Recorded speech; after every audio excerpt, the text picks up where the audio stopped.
Welcome back, everybody. This is Off Slate Media for Bite Size Thursday, and we're watching Star Wars Visions. I'm Jared. This is Jake, and today we have the second episode in the series called Tatooine Rhapsody, animated by Studio Colorido. Which, if I click, I'm looking for anything that I recognize. Oh, they had a movie come out this year called My Oni Girl, I think is how that's pronounced. I know a couple friends of mine have seen that. So that's like the only thing I'm seeing that I know about it. And we have seen this one. Watched it around the time it came out back in 2021. This is the only other one we've seen before. And I remember liking it quite well and looking at audience reactions. A lot of people don't. Probably because it's got to do with kids and music, right? Yeah, it's like kids on Tatooine playing music for Jabba.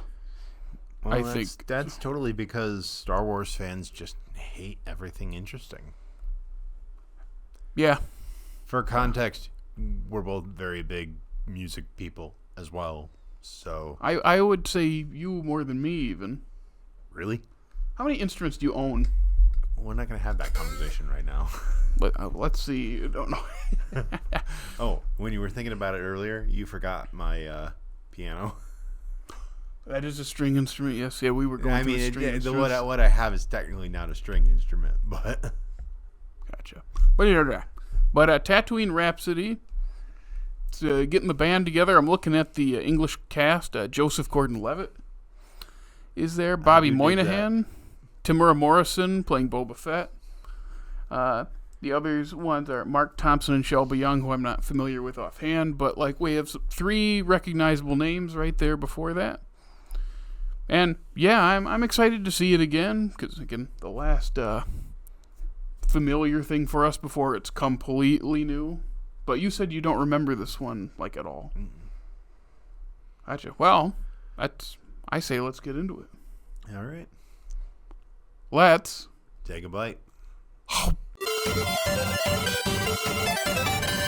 Welcome back, everybody. We just watched Tatooine Rhapsody. Woo! And I'd be in that band. Yeah, it had a bass with a flamethrower. Both of us are bassists, and we're automatically, that's an automatic, hey, yeah, I'd have a bass with a flamethrower. I mean, if I did that, I'd be straight up out of Mad Max Fury Road, but... I think so. The Doof is so cool.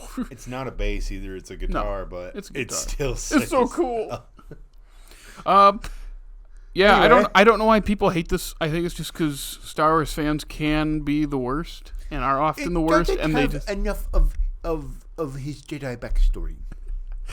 I was scrolling past. I was like, I wonder what are people like without reading the full reviews, just like skimming through, like what are these like IMDb people saying? And one of them said, "Doesn't feel like Star Wars," and I had to chuckle to myself because it's like, yes, kind of freaking point. I tell you, the media literacy of some people, the whole point of this whole show is to be different and to have different people put different voices into these little stories. It's an anthology. If that is how the artist connects with Star Wars, I'm all for that. And it's not canon. I want to see if I can... That's the thing. Like, if it was canon and they're trying to make some canon thing, it's like, sure, go ahead and be lame. But it's like, this isn't even canon. What is the problem? It's just different. And they don't like things being different. But they don't like things being the same either. Nope. Can't have anything the same. They also don't like women. Yeah, and people who aren't white. Yeah. I mean, you saw the Mara Jade meme that I sent you. Not meme, but like AI representation. And like, of course this is...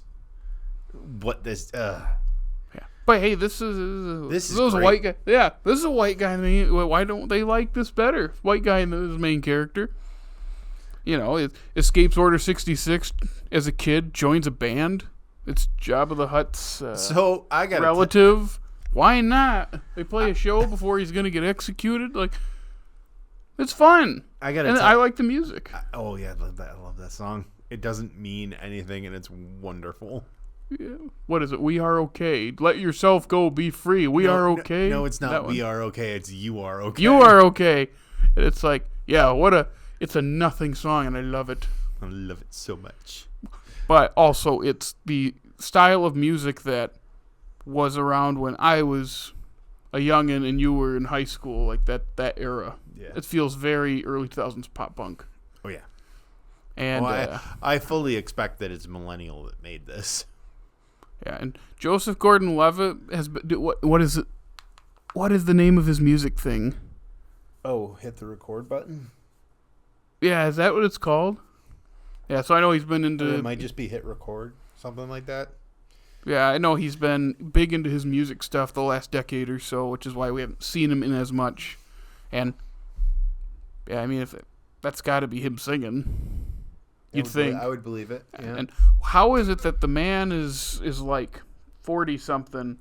Does he look like Bruce Willis yet? No, he doesn't. Sad. I was just going to say, he's still, like, I know it's voice acting, but he still can sound like he's 15. Yeah. Can I be perfectly honest with you? I didn't initially interpret that as Order 66. When he fell out of the thing, I was just like, That's true. There were droids there, weren't there? Yeah, I didn't think about that. It looked like like Order 66. Oh, he's in danger. He's falling. Okay. Yeah. And then, I jumped to that because that's like the pinnacle of the whole franchise. They didn't give any reference of time, which is not a bad thing. But like, I figured that they were still kids when they were playing in the band, and then Boba Fett shows up and he's just as tall as them.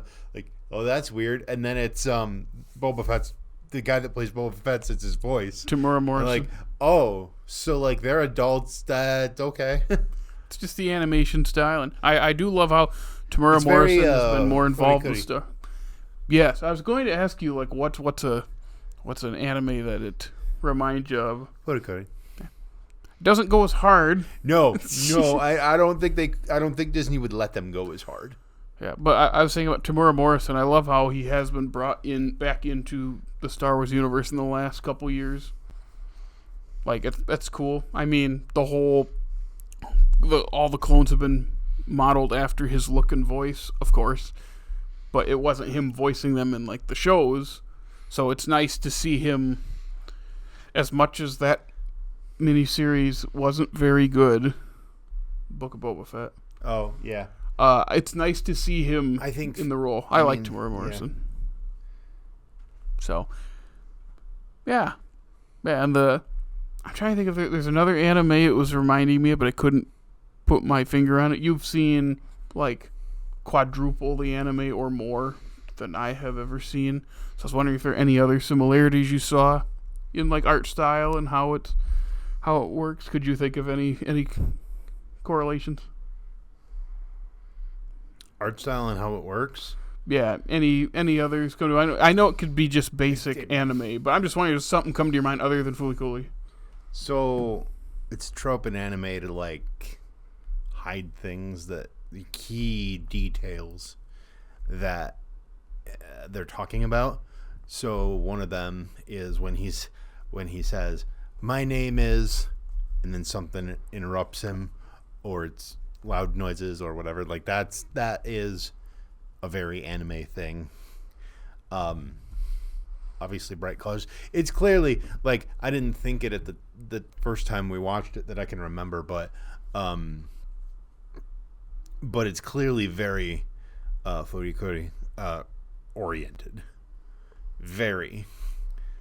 I just keep thinking about the flamethrower base.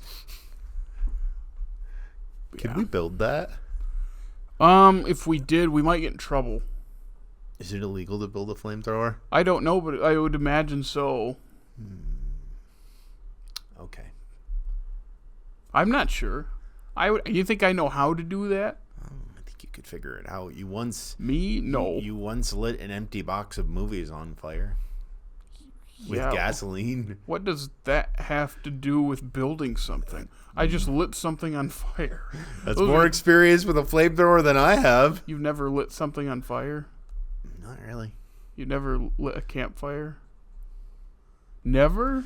Jared, you know me and my particular struggles, and you know the speed at which I move and the steadiness with which I bend over. Do you think that someone I am with would be of the mind to let me bend over a campfire ring and light it?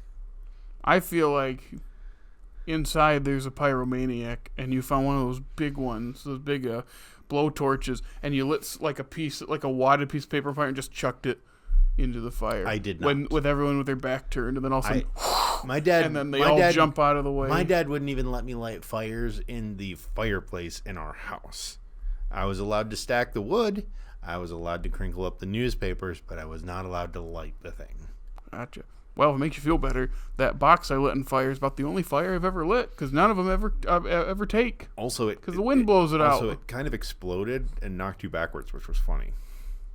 It didn't really explode, but it was kind of funny. And then I made it all. No! Yeah. See, I knew it was going to do that, but it still scared me. I think it makes it funnier if I'm aware of what I'm doing. The funniest thing is the first time I watched it, it never occurred to me that the movies were not in it. Well, yeah, I cut the bottom, took them out, and then retaped it. It never occurred to me that you would have taken the movies out. I was just so immersed in this thing. I think I did that 5 years ago, 4 years ago. Know. It was a long time ago now. We need another short like that, man. I don't know what you do, but yeah. But yeah, Tatooine Rhapsody. It's great. I like it. I almost like it better than the first one.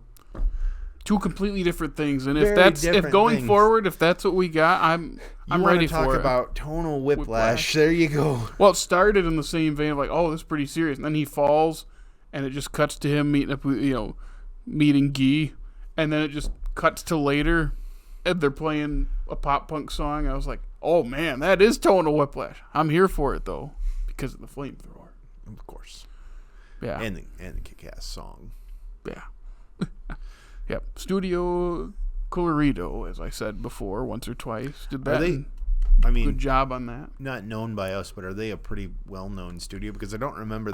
The only thing was my Oni girl, however you say that, which came out this year. That's the only thing I recognize. The first episode saying anything like that, in the beginning saying a yada yada yada production. Yeah, it did. I mentioned that Kamikaze. Kamikaze Duga's name was above the title.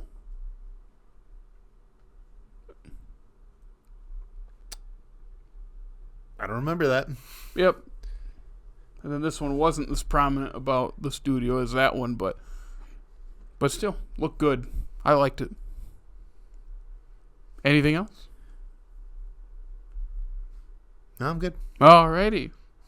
So before I say what next week's episode is, Jake, where'd you put the thing? There. You want to give our social shout out. Want to keep on having these Star Wars visions with us before next week, check us out on Facebook, X, formerly known as Twitter, Instagram, or funny TikTok, and then if you want to catch us on the podcast apps, why don't you go ahead and check us out on Apple, Spotify. That's not a thing. Apple, Spotify, iHeartRadio, basically anywhere you can get your podcasts. And, of course, right here on YouTube, make sure you subscribe. Hit that bell. Get notified whenever we release new videos. Yeah. And check out our groovy website. Yeah. Yep. Next week, we are watching the third episode, The Twins, animated by Studio Trigger. So we'll get into that next Thursday. All right. But until then...